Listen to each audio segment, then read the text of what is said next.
Hi, I'm Stegall.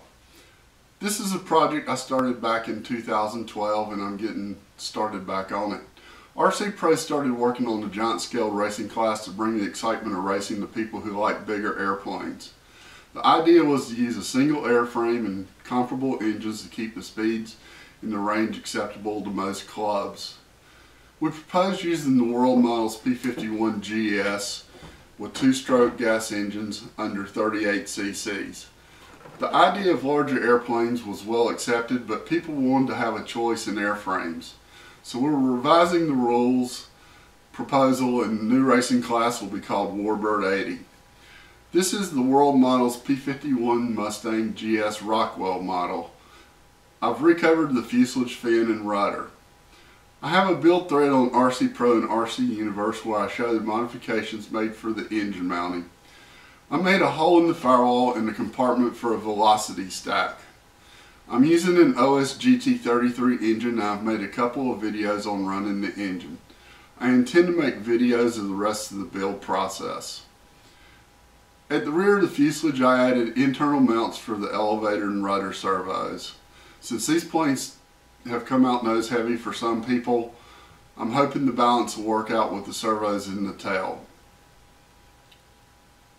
I'm going to use large Dubro control horns and ball links with Hanger 9 titanium 440 turnbuckles as the push rods. On rudder I can't get a turnbuckle long enough, so I'll make a carbon fiber push rod for the rudder. I'm using high-tech HS 5685 MH high voltage, high torque metal gear servos on all the control surfaces. They're programmable and I reversed one so I can use a Y connector on the elevator servos and not have to use up a channel for the dual elevator servos. I'm going to use high-tech HS 430 BH standard deluxe ball bearing high voltage servos for the throttle control and the Warbird air retracts. So I'll be using a 2-cell LiPo battery for the radio.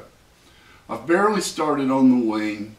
I'm using Warbird 701 RS spring down retracts in the wing with RoboStrut landing gear to hopefully reduce any bouncing.